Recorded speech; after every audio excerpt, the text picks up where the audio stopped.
The morning light slipped quietly through the narrow bamboo slats of the wooden house, brushing the worn floorboards with a delicate wash of gold.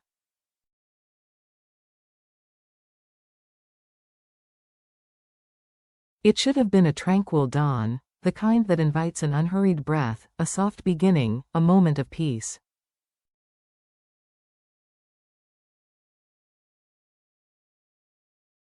But for Diep, nothing about this morning felt peaceful. Nothing felt slow or gentle.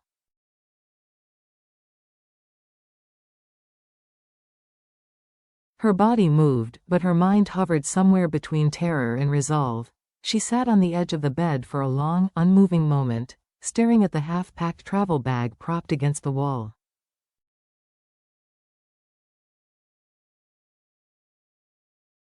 It was the same bag she had prepared the night before, packed with trembling hands, with a heart torn between dread and the fierce determination to save the man she loved.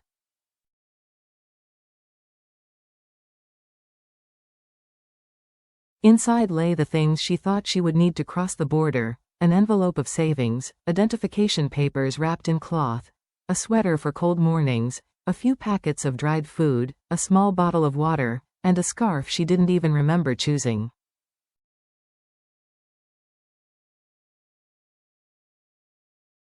These simple items, meant for survival, now felt unbearably heavy. She ran her hand across the zipper, and the weight of the bag pulled at her chest.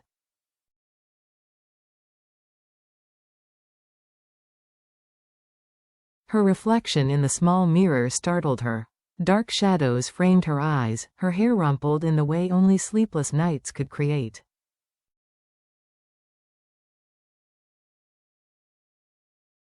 She barely recognized the woman staring back, and that frightened her more than any rumor she had heard.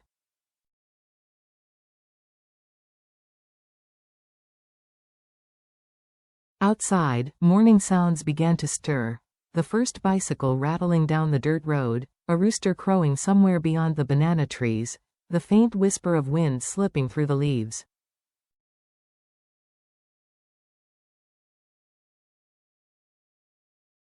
Normally, Diep loved the gentle bustle of early morning. But today every sound reminded her that time was moving, and she had very little of it left.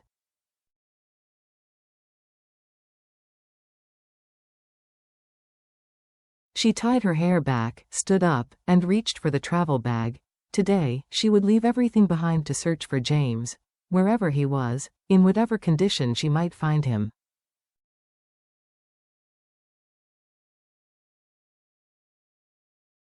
She had spent half the night imagining the worst, pulling apart every rumor whispered in the market, every nervous look cast her way, every warning disguised as gossip.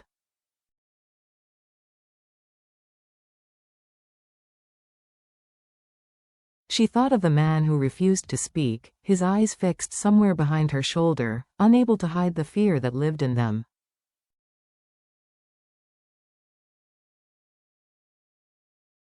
Someone wanted her afraid, and they had succeeded. She had just slipped the strap of the travel bag over her shoulder when soft footsteps padded across the wooden floor.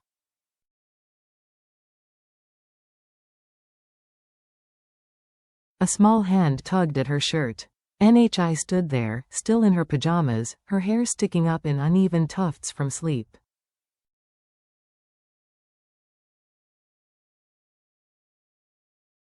"Auntie Diep," she said in a small voice. "Where are we going?" The child's eyes were wide, innocent, but carrying the same worry that had haunted their home all night.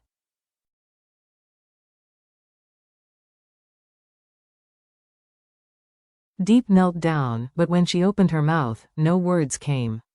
The tightness in her throat made speaking impossible.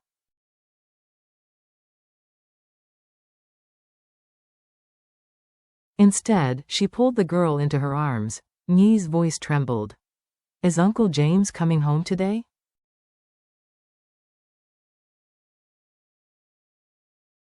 Diep shut her eyes. She wanted to say yes, to promise it, but she couldn't. All she managed was a breath that trembled through her whole body.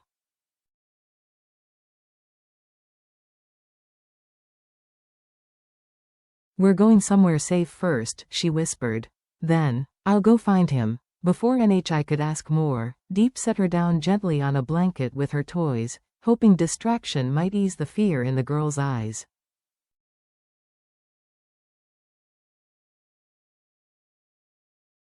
But NHI kept watching her, her tiny hands curled in her lap, her expression far too wise for her age.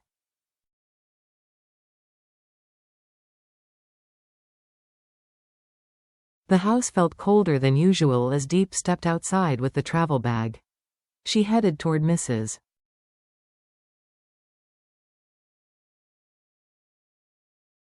Huyun's home, the place she planned to leave NHI before embarking on her dangerous journey.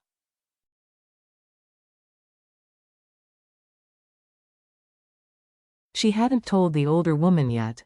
She didn't know how to explain a plan that sounded reckless even to her own ears.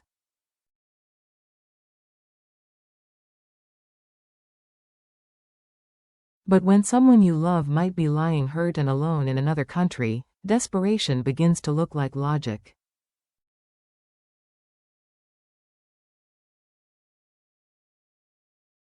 Halfway through closing the door, she hesitated. Her breath caught, that last moment before a choice becomes a path.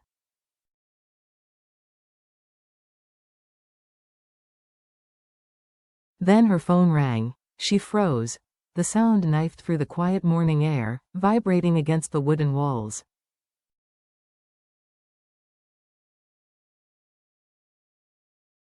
For a moment she couldn't move, couldn't breathe. The phone kept ringing. Her hand shook as she pulled it from her pocket.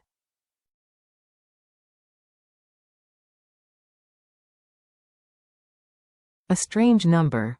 Her heart hammered so loudly she could hear it echoing in her ears.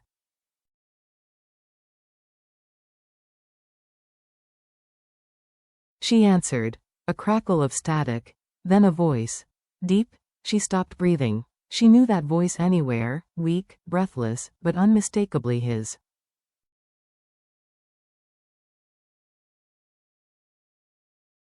James. Her knees nearly gave out. James? Where are you? Are you safe? What happened?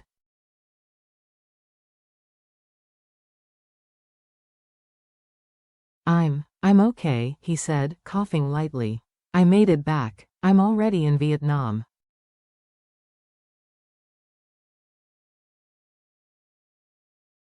For a second the world spun. The air thinned. She didn't know whether she was standing or floating.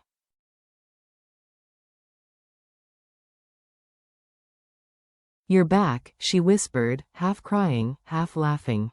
Where are you right now?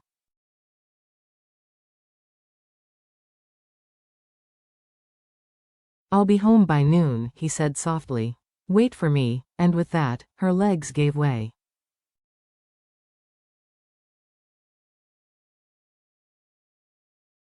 She slid to the floor, covering her mouth with her hands as a sob broke loose from deep inside.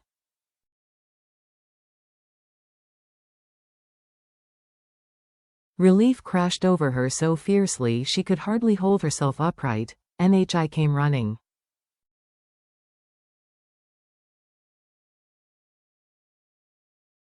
Is it Uncle James? Is he coming home? Diep nodded, tears streaming freely. He's coming home.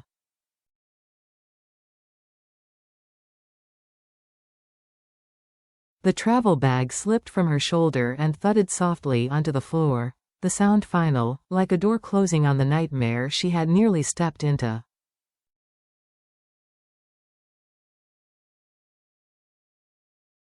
She would not be crossing any borders today. James was coming back. The hours between morning and noon stretched longer than any night she had lived through.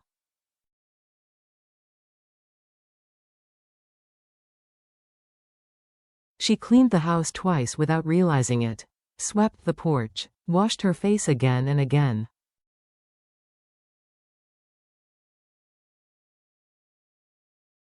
Changed her shirt, then changed it back. Fixed her hair, tousled it, fixed it again.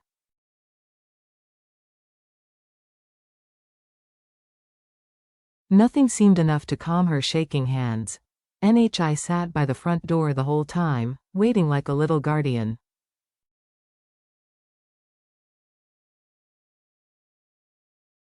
Every time a motorcycle buzzed in the distance, she jumped. Is that him?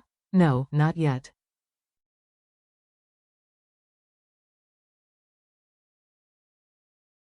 What about that one? Not yet. Diep smiled, but each false alarm felt like a hand tightening around her heart.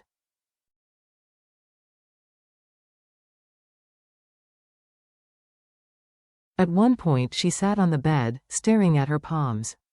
The marks from the travel bag straps were still there, reminders of the journey she would have taken if James had called even 1 hour later.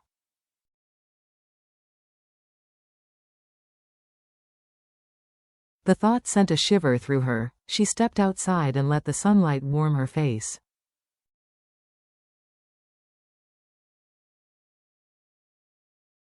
The wind rustled the trees in a gentle rhythm, and she realized she wasn't ready for whatever explanation James would bring, but she was ready for him.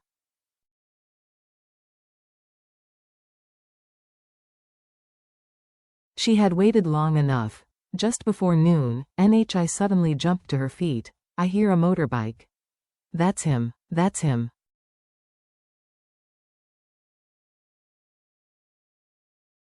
Diep's heart surged. She stepped forward, eyes narrowing toward the road. A motorbike approached slowly, more slowly than usual, its rider leaning as though exhausted.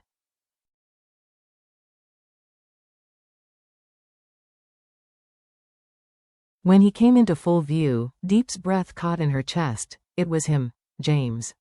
Alive.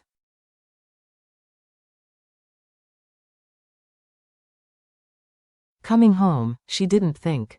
She didn't breathe. She ran. One moment she was on the porch.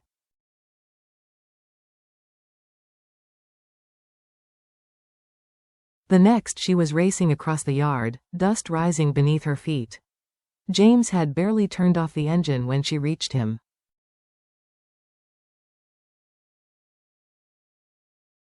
He looked thinner, worn, with a faint bruise darkening his jaw. But when his eyes met hers, tired, soft, and alive, nothing else mattered.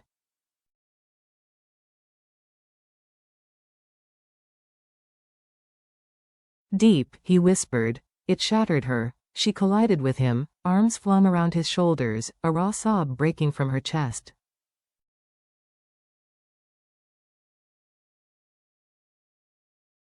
Her fingers dug into his back as if she needed to reassure herself he was real. You're here, she cried.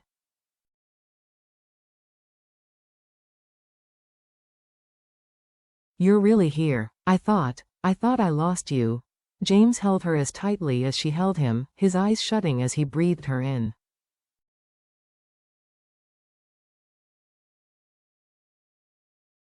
I'm sorry, he murmured, his voice rough.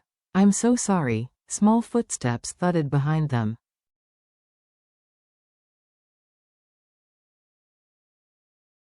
Uncle James. NHI crashed into the embrace, wrapping her arms around his waist. James crouched, pulling her close, cupping the back of her head as she cried into his shirt.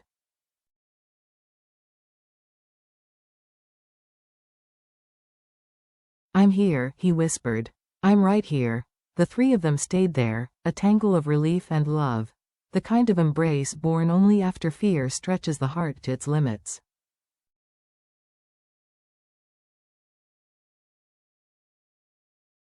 Inside, James sat at the old wooden table while NHI glued herself to his side.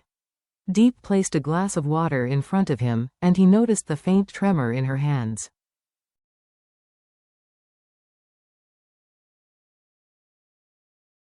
Tell me everything, he said softly. And she did. She told him about the whispers in the market, the warnings disguised as gossip, the terrified man who refused to speak, the fear that had wrapped itself around her.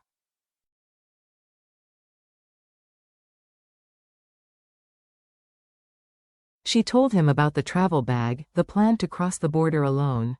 James listened, his confusion shifting to shock, then to anger that darkened his expression.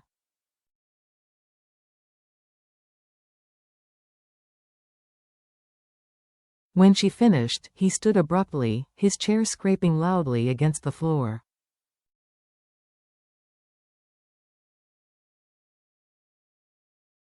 That's it, he said tightly. I'm going to see him. Right now. He took a step toward the door, but Diep caught his arm.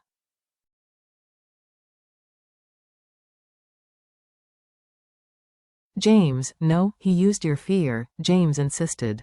He crossed a line. I won't let him.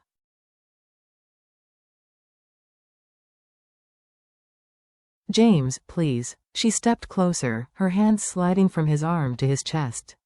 He stilled.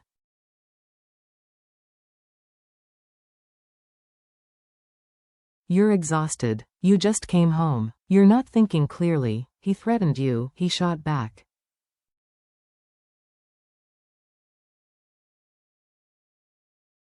Her eyes glistened, but they were steady. I don't need him, she said. Not his approval.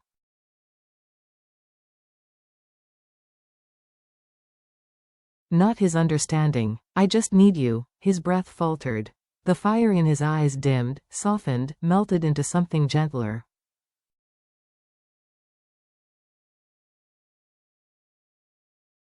She hesitated, thinking of the motorcycle she had seen the night before, the man who had watched their home in silence.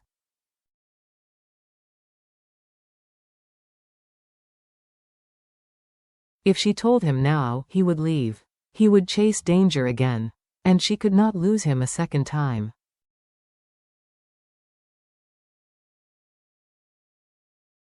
So she said nothing, instead she cupped his cheek. Stay, she whispered. Just stay with us today.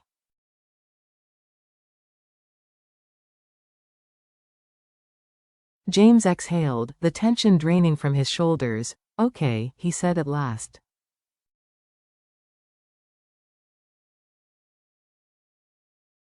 I'll stay. Relief washed over her. He returned to his seat. NHI peeked over the table with a hopeful smile.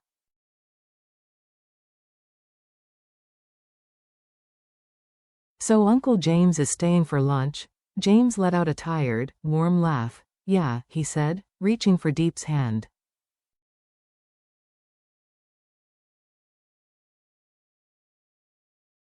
I'm staying. Diep sat beside him, their shoulders touching. Sunlight slipped through the doorway, laying a golden path across the floor.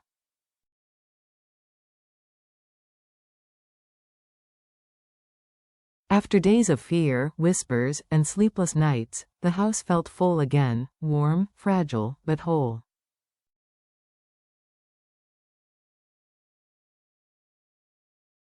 Whatever storm waited beyond their small wooden home, it could wait. Today, they had something precious.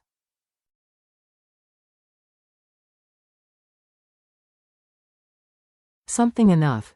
Diep leaned her head on James's shoulder. He squeezed her hand, and in that modest room, under the soft light of an ordinary noon, the world felt safe again, at least for today.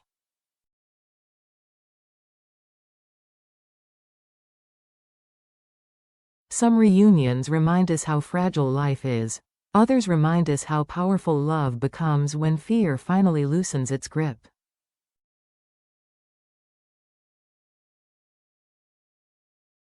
Today, Diep and James found their way back to each other, not through certainty, but through courage, patience, and a heart willing to wait.